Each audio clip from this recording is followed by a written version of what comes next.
Hi. In this video, we're going to have a look at integration by parts, and I will take this opportunity to split this video into two parts.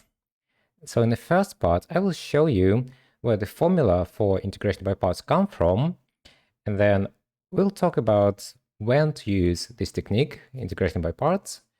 And lastly, we'll have a look at two basic examples of how to use integration by parts. Then in the second part of this video, we'll have a look at some more advanced examples of how to use integration by parts. Okay, so first of all, where does this formula come from? Well, if you're watching this channel, I assume that you have some background in calculus, and I think maybe you're studying A-level calculus and you have studied AS level calculus previously. And I think that you are familiar with differentiation of the product. So the formula for that is uv derivative equals to u derivative v plus v derivative u. Now, we can rearrange this formula to make u derivative v the subject of this formula, and we'll get u derivative v equals to u v derivative minus v derivative u. Now, we can take the integral of both sides of this equation, and we'll get the integral of u derivative v equals the integral of u v derivative minus the integral of v derivative u. Now here in this formula, we got the integral of u v derivative, which basically cancels out, so we got u v. And then the rest stays the same.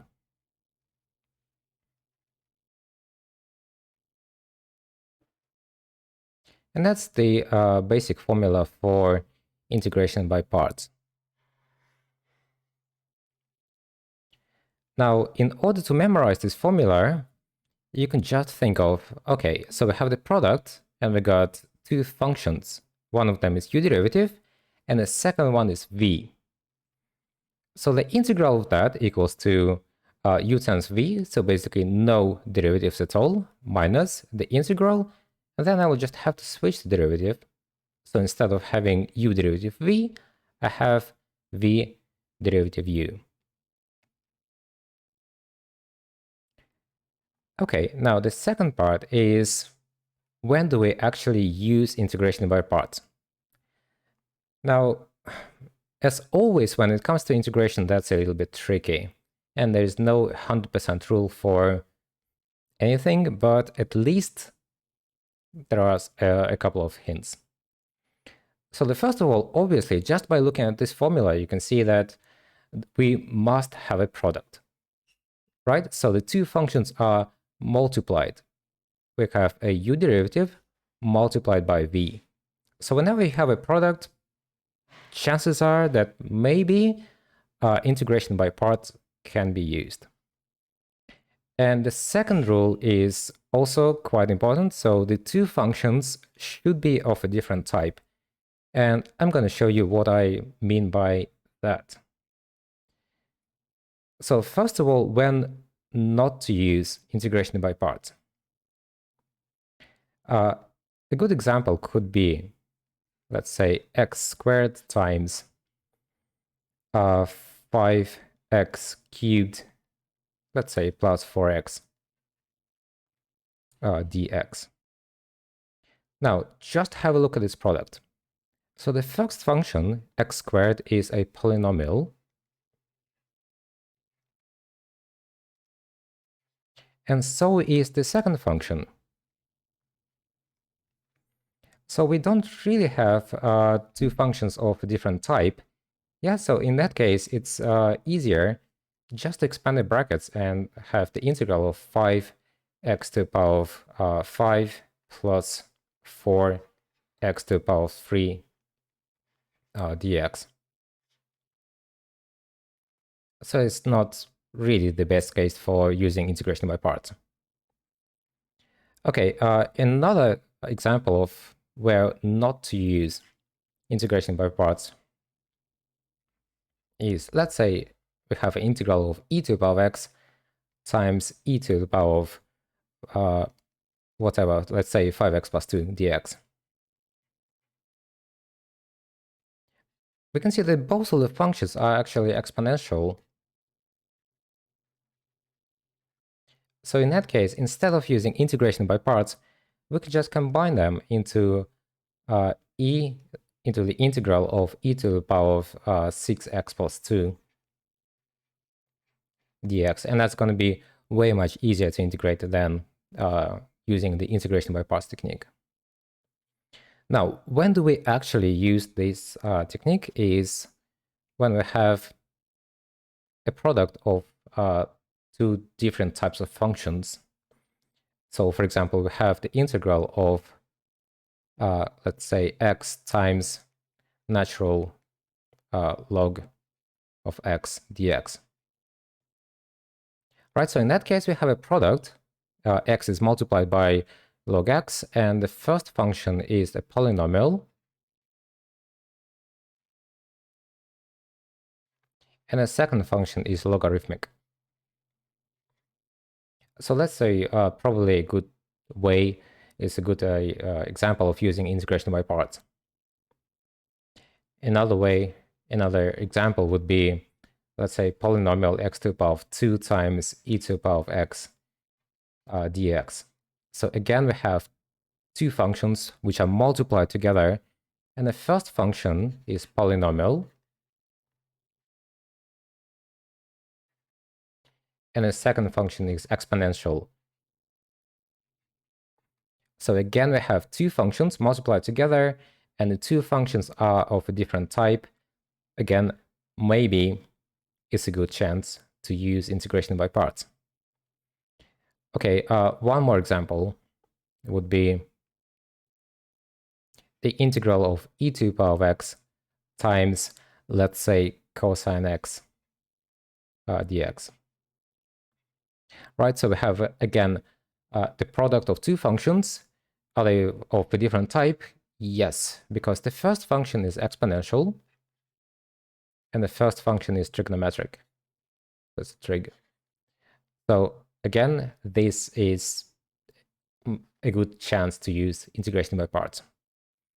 Now, again, this is not a 100% rule, as always when it comes to integration. For example, if, let's say, I got an integral of x times sine of an x squared dx. Now, do we have a product? Yes. Are they of a different type? Also yes, because we have a polynomial, and then it's times by trigonometric function, sine of x squared. But in that case, I would honestly use the substitution. So again, this is not a 100% rule. It just really comes with experience. But again, a good start would be thinking of, do I have a product? If yes, maybe it's a good chance to use integration by parts, and then check if two functions are of a different type. If they are, chances are that it's integration by parts. Now, if you are taking the Cambridge A-level math exam, you don't really have to think much about this case, whether or not I have to use integration by substitution. Because if you do, in the question, they will state use the substitution, and they will actually provide you the substitution, which is very nice and convenient. Okay, so with that being said, let's move on and have a look at some examples of using that formula. Okay, so the first one, let's say we'll have to integrate x times e to the power of x dx. So first of all, let's have a look at this integral and just try to think about it. do I have a product? Yes. Are the two functions of different type? Obviously, yes, because x is a polynomial and e to the power of x is exponential, so chances are we do have to use integration by parts. Now, how do we actually integrate by parts? So the first step would be to state the formula we're going to use. Integral of u derivative times v equals to no integrals, no derivatives, so uv minus the integral, and then we just have to switch the derivative. So it's going to be u times v derivative integral. Now, the trickiest part here is to decide which one is going to be u derivative and which one is going to be v. Now, again, when it comes to integration, a lot of it really depends on experience. But if I had to give some kind of rule of thumb to use in that case, I would say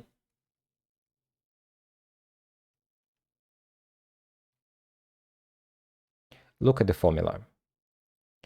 So one of them will have to be u derivative and the other is v. So just by looking at the formula, it looks like we'll have to differentiate v. So that means v derivative should ideally be easier than v. That will be my first step. So v derivative should be easier, or should look easier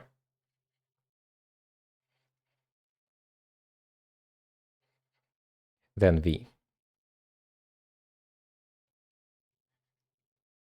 And now the second step,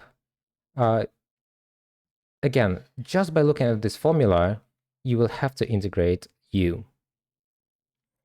So if you don't know how to integrate one of the functions, don't do that. So that means u derivative, I would say, should be possible to integrate.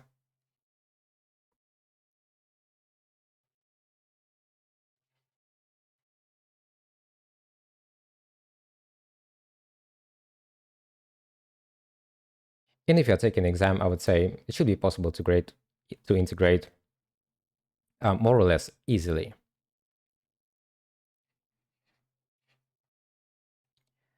Okay, looking at this function, x times e to the power of x, again, v derivative is my first priority.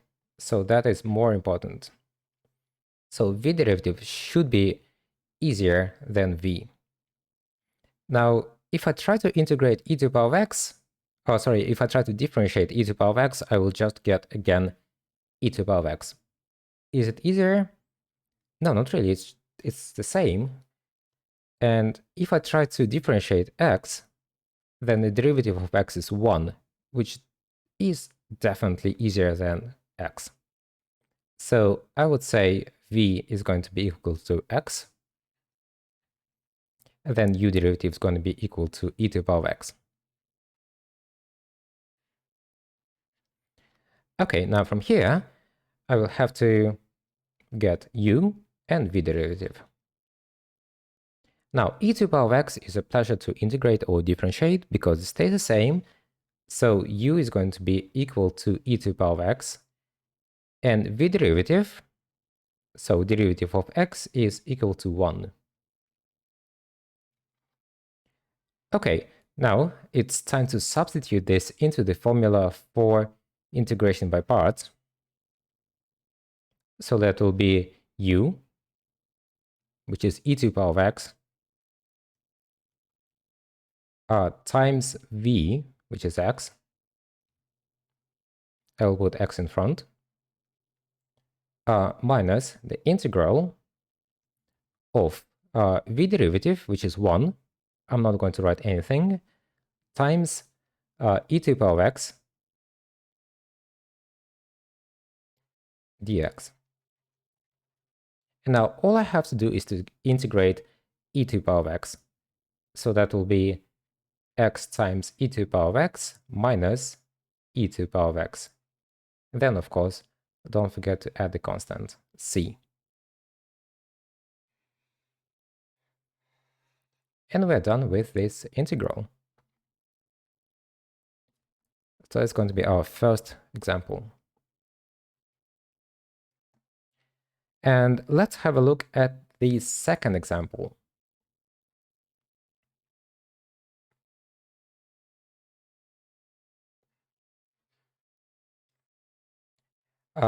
Let's say we have to integrate x times sine x dx.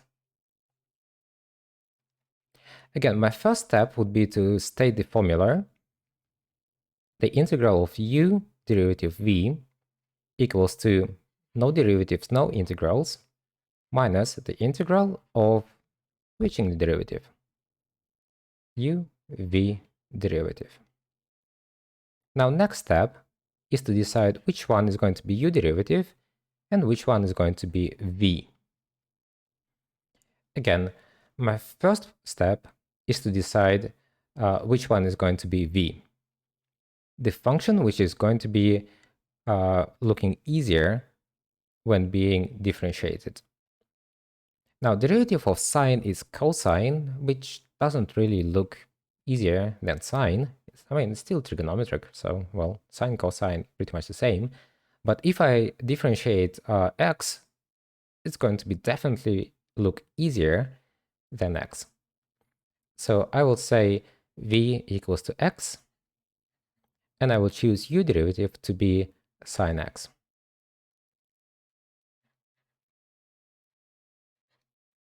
Okay, now let's sort out u and v derivative.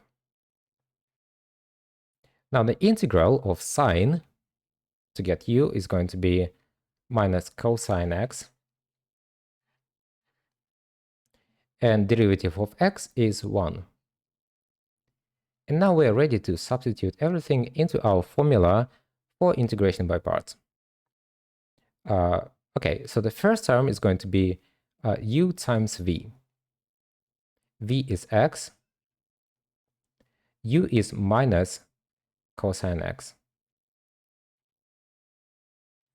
Next we got minus the integral of u, which is minus cos x, times v derivative, which is 1, so no need to write anything apart from dx.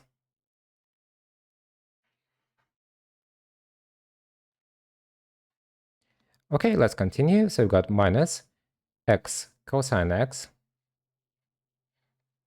and then minus and minus will give us plus, so plus the integral of cosine x. And the very last step would be to integrate cosine x, keep minus x cosine x as it is, and then the integral of cosine x would be sine x. And last but not least, of course, don't forget the constant, so plus c. Okay, so that's our integral. Now, I hope this was helpful, and if you want to have a look at more examples of how to integrate by parts, please find the link to the second part of the video in the description.